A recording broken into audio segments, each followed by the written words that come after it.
everyone, this is Anita. You welcome in my YouTube channel Anita Biology Classes. आज के session में हम लोग देखने वाले हैं क्लास 11th बायोलॉजी का chapter number 17 breathing and exchange of gases. So let's start with this chapter. So first deal about what is breathing. हम लोग ब्रीदिंग किसको कहते हैं देखेंगे. ब्रीदिंग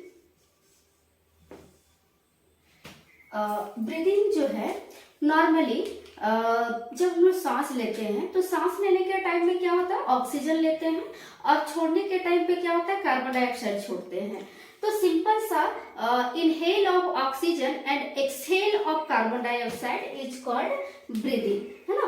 सो लिखते हैं क्या हुआ. Breathing, there are two types of breathing. There are two types of breathing.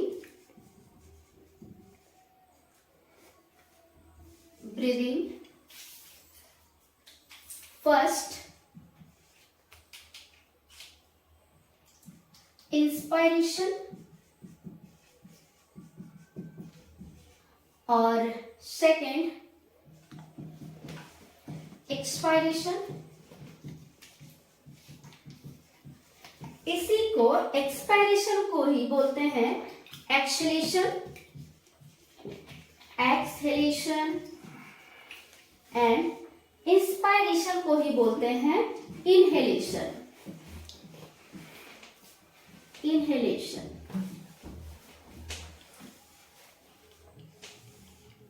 देखिएगा, लिखते हैं इसका definition. It is the process in which inhale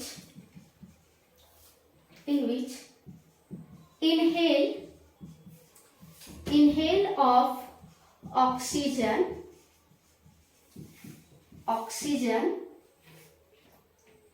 क्या है, ये एक ऐसा प्रोसेस है जिसमें क्या करते हैं हम लोग नॉर्मली ऑक्सीजन को इनहेल करते हैं, मतलब हम लेते हैं, या फिर बोल सकते हैं इनटेक ऑफ ऑक्सीजन. सिंपल सा ऑक्सीजन लेने की प्रक्रिया को क्या कहा जाता है, इनहेलेशन कहा जाता है और इंस्पायरेशन भी कहा जाता है. एक्सपायरेशन क्या है, इट इज द प्रोसेस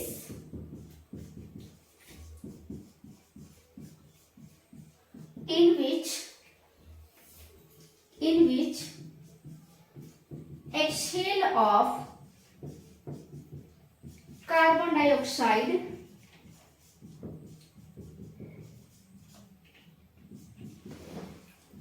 है ना. मतलब कार्बन डाइऑक्साइड को बाहर निकालने का जो प्रोसेस होता है उसको हम लोग क्या कहते हैं, एक्सपायरेशन कहते हैं या एक्सहेलेशन कहते हैं.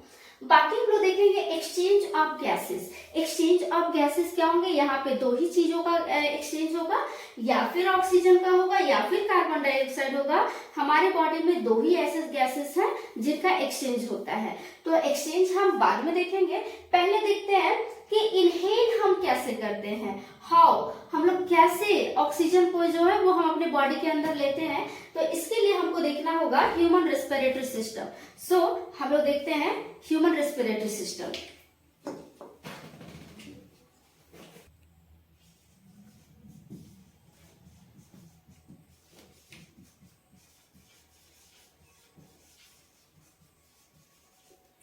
ह्यूमन रेस्पिरेटरी सिस्टम, मानव श्वसन तंत्र.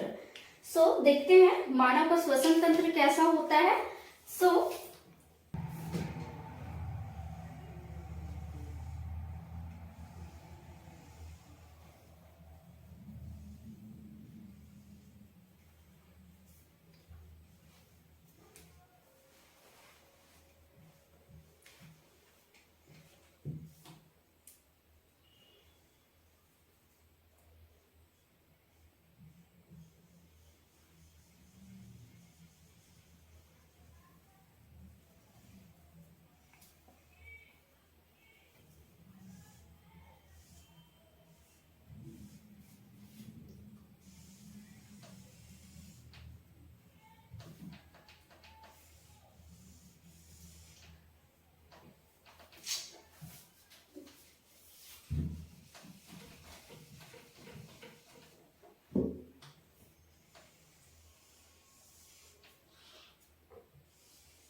देखिए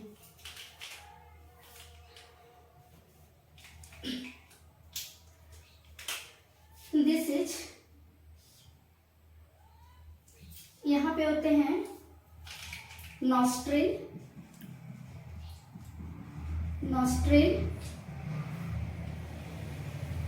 ये नॉस्ट्रिल के ऊपर वाले यहाँ पे होता है नेजल कैविटी,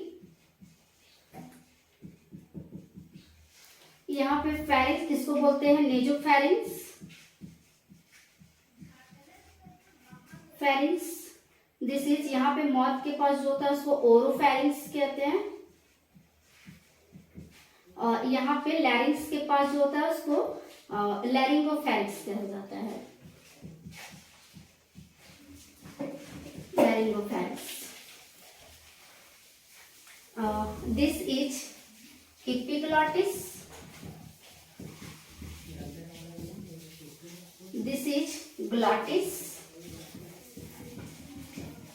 और ये तो पता है ये हमारा क्या है, लंग्स, ये राइट लंग्स, और दिस इज सॉरी ये लेफ्ट लंग्स, और ये क्या है, राइट लंग्स।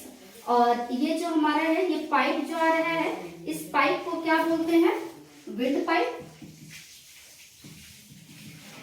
जिसको हम और क्या कहेंगे, ट्रैकिया, ट्रैकिया, ठीक है। ये जो ट्रैकिया है, ये फर्दर आगे इस तरह से ये क्या होते हैं, डिवाइड हो जाते हैं, इस तरह से, इस तरह से ये डिवाइड हो जाते हैं। इसको बोला जाता है, दिस इज प्राइमरी ब्रोंकी,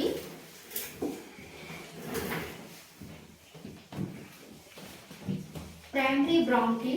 और ये जो ब्रोंकी है, प्राइमरी ब्रोंकी, ये फिर से क्या होते हैं, आगे फिर से ये इस तरह से दो पार्ट्स में डिवाइड होते हैं, इस तरह से डिवाइड होते हैं ये, ठीक है। इसको बोला जाता है, this is called secondary bronchi, secondary bronchi. और ये जो सेकेंडरी ब्रोंकी है, ये क्या होता है, फर्दर 3 ब्रांचेस में इस तरह से डिवाइड होते हैं, इस तरह से,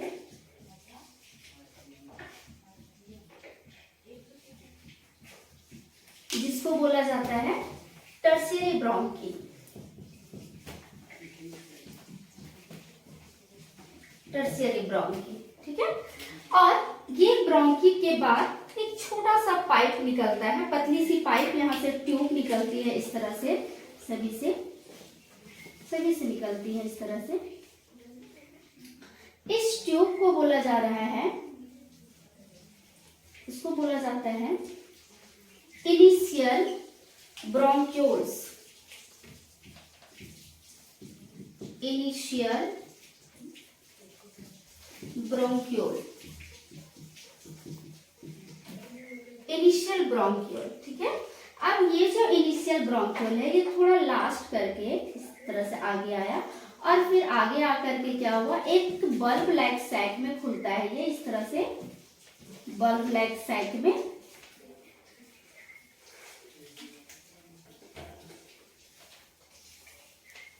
और जहां से ये बल्ब लाइक सैक में खुलता है, इसको बोला जाता है टर्मिनल ब्रोंक्यूल,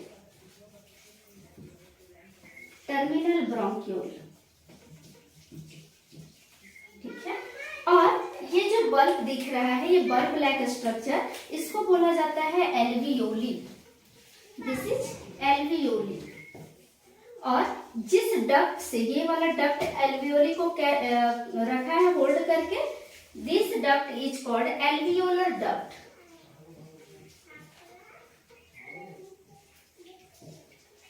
एल्वियोलर डक्ट। देखेंगे, अब सारे को हम लोग पढ़ेंगे 1 बाय 1 करके।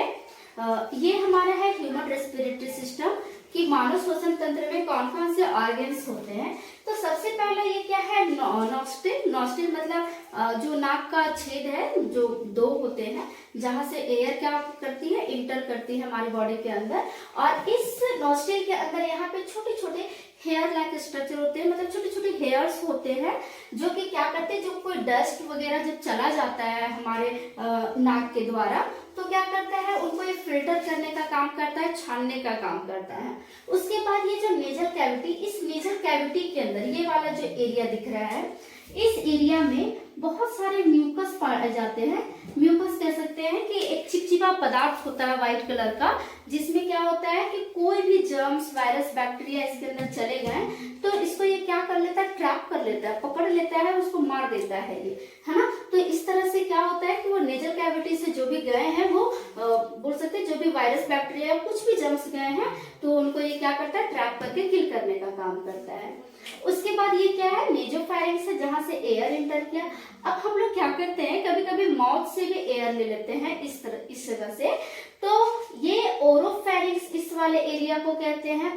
देखिए एक चीज क्या है कि कहा जाता है कि जब भी हम लोग को सांस लेना है तो ज्यादा से ज्यादा कोशिश ये करना चाहिए कि हम नाक से सांस ले, मुंह से सांस ना ले। क्यों?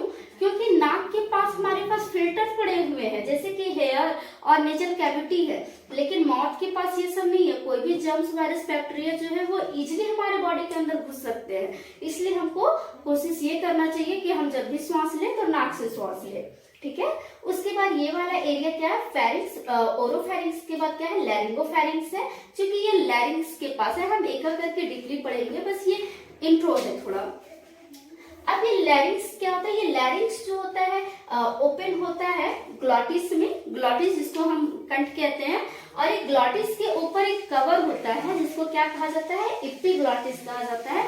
कि इपिग्लॉटिस क्या करता है ना, कि जब हम लोग श्वास लेते रहते हैं तो ये क्या होता है, ऑन ऑफ होता है, खुलता बंद रहता है। लेकिन जब हम लोग खाते हैं तो ये इसको बंद करके रखता है, खाना खाने के टाइम क्या होता है, बंद करके रखता है। आप लोग एक चीज देखे होंगे कि जब हम लोग खाना खाते रहते हैं या अचानक से जिसको लोग बोला जाता है कि सरक गए, तो वो कैसे होता है, उस टाइम पे क्या होता है कि जो फूड है वो क्या होता है, हम लोग खाते खाते बात करने का कोशिश करते हैं या फिर कुछ और करने का कोशिश करते हैं, तो उस टाइम जो है खाना, इसके पीछे क्या है, इसके पीछे जो है यहाँ सामने से गया है हमारा फूड पाइप।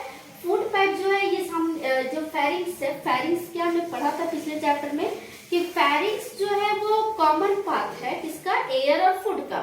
तो फेरिंग्स वाला फूड क्या होता है कि वो चला आता है हमारे ग्लॉटिस में, ठीक है, जिससे क्या होता है हम लोग सरक जाते हैं। लेकिन कभी कभी क्या होता है, सरकने के बाद हमारा जो फूड चला जाता है वो फूड नाक या मुंह से बाहर भी आ जाता है, तो वो यहीं से बाहर आता है। उसके बाद क्या होता है, आगे देखेंगे, ये जो एपिग्लॉटिस होता है, जो लैरिंग्स होता है, इसके बाद ये क्या है, ट्रैकिया। ट्रैकिया को हमने क्या कहा, विंड पाइप कहा। विंड पाइप जो है वो बना होता है किसका, एक कार्टिलेज का बना होता है, made up by cartilage.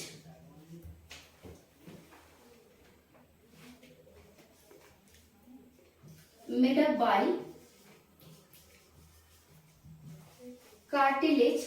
Which cartilage से बना होता है,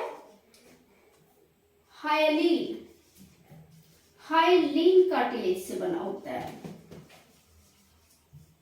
देखिएगा ये कार्टिलेज क्या होता है, कार्टिलेज ऐसे बोल सकते हैं कि ये सॉफ्ट बोन होते हैं और जिसको हम इजीली फोल्ड कर सकते हैं। जैसे कि हमारा एयर का पिन्ना है, कान का जो पिन्ना है जिसको हम इजीली पकड़ के फोल्ड कर पाते हैं, ये किसका बना होता है, कार्टिलेज का बना होता है। जैसे हमारा नोज का टिप है, हम इसको इजीली फोल्ड कर पाते हैं। क्यों कर पाते हैं, क्योंकि ये सॉफ्ट बोन है, हम इसको इजीली फोल्ड कर पाते हैं। देन फिर क्या होता है कि जो ट्रैकिया है ये फर्दर दोनों लंग्स में क्या होता है, ये डिवाइड होता है, और लंग्स में जो डिवाइड हुआ इसी को हमने क्या नाम दिया, प्राइमरी ब्रोंकी, है ना। और फिर ये जो ब्रोंकी है वो फर्दर दो भाग में बटे, जिसको हमने क्या कहा, सेकेंडरी ब्रोंकी। और ये जो सेकेंडरी ब्रोंकी है वो क्या किए, आगे जा करके डिवाइड होते हैं, फर्दर 3 पार्ट्स में डिवाइड होते हैं, जिसको क्या बोला गया, टर्शियरी ब्रोंकी। और फिर ये टर्शियरी ब्रोंकी से क्या होता है, इनिशिएट होता है एक पाइप, शुरुआत होता है। इस जहां से शुरुआत हो रहा है उसको बोलते हैं इनिशियल ब्रोंकी।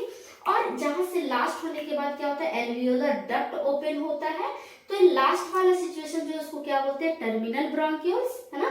और उसके बाद ये जो टर्मिनल ब्रोंक्यूल्स है उसमें क्या लगे होते हैं, एल्वियोली। और एल्वियोली में क्या पड़े होते हैं, बहुत सारे ब्लड वेसल्स पड़े होते हैं जो उसको कवर करके रखते हैं, जहां पे क्या होता है, ऑक्सीजन जो होता है वो स्टोर होता है। तो देखिए कहाँ से ऑक्सीजन आया, नाक मुंह से ऑक्सीजन जब हम इंटर किए तो वो कैसे चला आया, फेरिंग्स में, फिर ग्लॉटिस में चला आया, ट्रैकिया से फिर किस में चला गया, प्राइमरी ब्रोंकी में चला गया, और फिर प्राइमरी ब्रोंकी के बाद किस में चला आया, सेकेंडरी में, सेकेंडरी के बाद किस में चला आया, टर्शियरी ब्रोंकी में चला आया। देन उसके बाद किस में चला आया, इनिशियल ब्रोंक्यूल्स में चला आया, फिर टर्मिनल ब्रोंक्यूल्स में गया। उसके बाद ये किस में गया, एल्वियोलर डक्ट के माध्यम से किस में चला आया, ये एल्वियोली में। तो अब जो हम ऑक्सीजन लिए हैं वो कहाँ पे जाकर के स्टोर है, एल्वियोली में जाकर के स्टोर है। अब हम लोग आगे देखेंगे कि इसके एक्सचेंज कैसे होता है। आप इसका स्क्रीनशॉट लेंगे।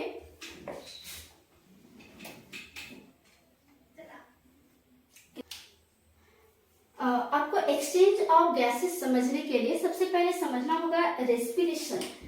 रेस्पिरेशन क्या है, रेस्पिरेशन देखेंगे इसको।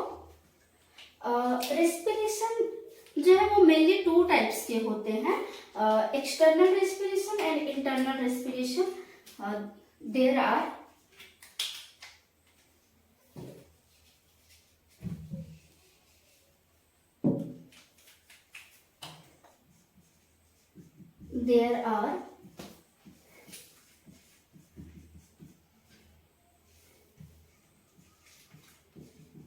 two types of respiration. There are 2 types of respiration. One is external respiration,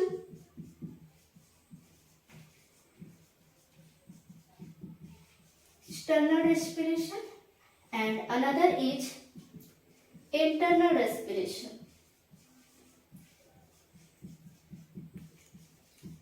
internal respiration देखेंगे। एक्सटर्नल रेस्पिरेशन को ही हम लोग ब्रीदिंग कहते हैं, जिसको हमने स्टार्टिंग में ही पढ़ा, चैप्टर का इंट्रोडक्शन में ही। इंटरनल रेस्पिरेशन क्या होता है इसको देखेंगे।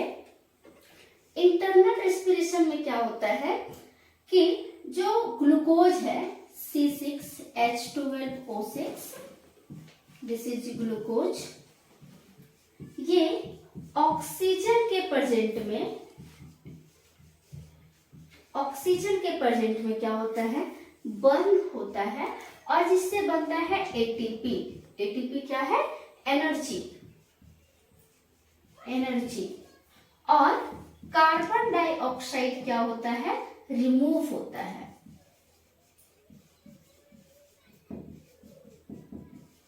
कार्बन डाइऑक्साइड देखिए क्या होता है।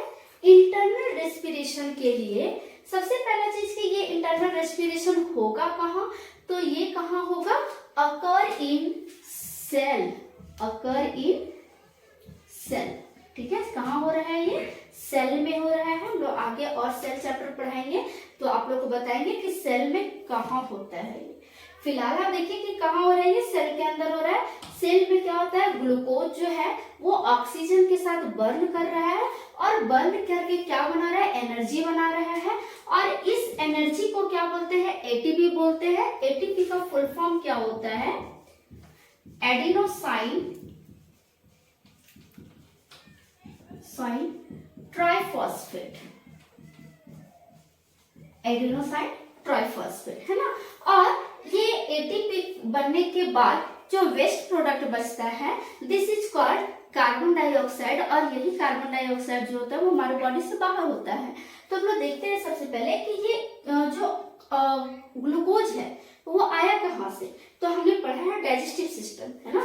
डाइजेस्टिव सिस्टम जो था, देखे थे हम लोग कि थोड़ा सा बनाते हैं इसको।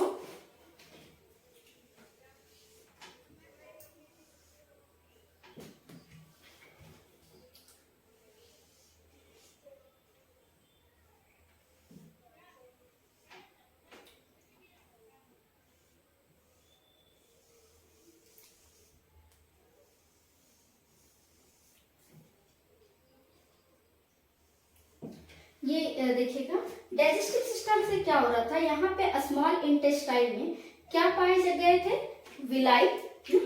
और ये जो विलाई है, विलाई वो क्या कर रहे थे, फूड को एब्जॉर्ब कर रहे थे।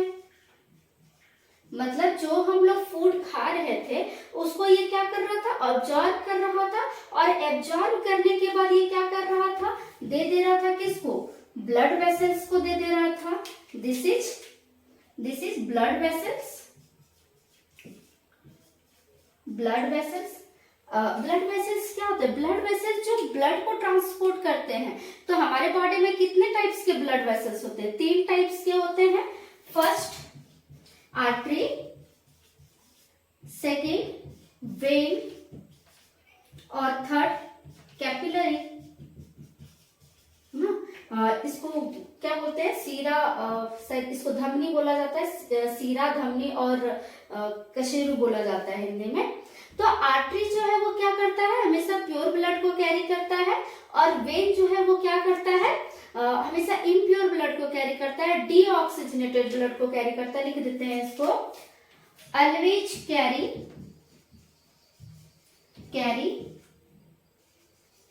Oxygenated blood. ऑक्सीजनेटेड ब्लड मतलब ये वैसा ब्लड को ट्रांसपोर्ट करता है जिसमें ऑक्सीजन की मात्रा होती है। एक एक्सेप्शन है जिसको हम लोग नेक्स्ट चैप्टर में पढ़ाएंगे, आप अभी इसका नाम जान लीजिए, पल्मोनरी आर्टरी। अब हमने एक चीज बताया था, pulmonary is always related with heart, मतलब ये आर्टरी कहाँ होगा, हार्ट में होगा। Next when,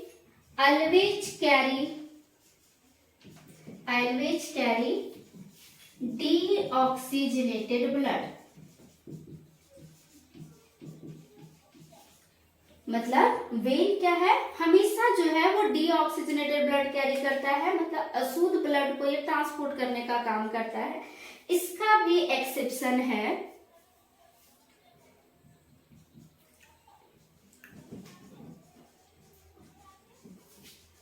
pulmonary vein.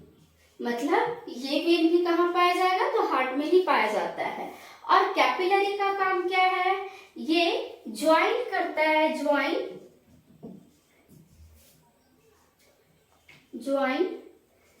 Artery and when. Artery और वेन को दोनों को जोड़ने का काम करता है। और इसका सबसे बड़ा काम है एक्सचेंज करने का, एक्सचेंज ऑफ गैसेस। ठीक है, सबसे मेन काम क्या है कैपिलरी का, कि ये आर्टरी और वेन को दोनों को जोड़ता है। और जितना भी एक्सचेंज होता है, मतलब खास करके गैसेस का, कार्बन डाइऑक्साइड हो या ऑक्सीजन हो या ग्लूकोज हो, किसी भी चीज का एक्सचेंज करने का काम कहाँ से होता है, कैपिलरी से होता है। तो अब यहाँ पे क्या हुआ कि जो फूड है वो एब्जॉर्ब होकर के चले गए ब्लड वेसल्स में। अब ब्लड में क्या है, ग्लूकोज है ना। अब ये जो ग्लूकोज है, ब्लड क्या करेगा, फ्लो करेगा पूरे बॉडी में। और पूरे बॉडी में फ्लो करने के बाद ये कहाँ तक जाएगा, हमारे सेल्स को देगा, है ना। देखिए हम इधर बना लेते हैं यहाँ पे सेल्स, है ना। अब ये क्या किया, सेल को दे दिया, ठीक है ना, सेल को दे दिया। और अब क्या इसको चाहिए, ये रेस्पिरेशन करने के लिए ऑक्सीजन चाहिए, है ना। और अब ऑक्सीजन इसको कहाँ से मिलेगा, तो अभी हम लोग देखें रेस्पिरेटरी सिस्टम में हमने देखा कि जो लास्ट वाला बल्ब के जैसा स्ट्रक्चर था, एल्वियोली में क्या है, ऑक्सीजन स्टोर है। और अब जब ब्लड का ट्रांसपोर्टेशन होगा तो वहां पे पल्मोनरी कैपिलरी के हेल्प से क्या होगा कि ऑक्सीजन जो है वो ब्लड में चला आता है। वो हम लोग ट्रांसपोर्टेशन वाला चैप्टर में पढ़ेंगे इसको, लेकिन फिलहाल सुनिएगा कि एल्वियोली जो है वो क्या करती है, पल्मोनरी कैपिलरी में ऑक्सीजन को दे देती है और कार्बन डाइऑक्साइड ले लेती है। अब जो ब्लड आया है ऑक्सीजन वाला, वो ऑक्सीजन वाला ब्लड क्या चला आया इधर से, देखिए सपोज दैट इधर से ऑक्सीजन वाला ब्लड चलाया और इधर से क्या चला गया, ग्लूकोज चला गया। है ना। अब दोनों सेल के अंदर इंटर कर गए और फिर दोनों क्या करेंगे, ब्रेक डाउन करेंगे, केमिकल रिएक्शन होगा, है ना। देन जाकर के क्या बनेगा, एटीपी बनेगा, एनर्जी बनेगा और कार्बन डाइऑक्साइड रिमूव होगा और फिर इस एनर्जी का हम लोग इस्तेमाल करेंगे क्या करने में, अपने डिफरेंट एक्टिविटीज को करने के लिए, जैसे खेलना, घूमना फिरना, जितना सारा वर्क है, इस सभी वर्क को करने के लिए हमको क्या चाहिए, एटीपी चाहिए। और एटीपी बनने के लिए क्या चाहिए हमको, ग्लूकोज चाहिए और ऑक्सीजन चाहिए, है ना। और ग्लूकोज हमको कहाँ से मिलेगा, अच्छे फूड से मिलेंगे। और ऑक्सीजन कहाँ से मिलेगा, तो हमको एयर से मिलेगा। तो आज हम लोग इतना ही देखेंगे, इसका आगे हम लोग कंटिन्यू करेंगे। Thanks for watching me.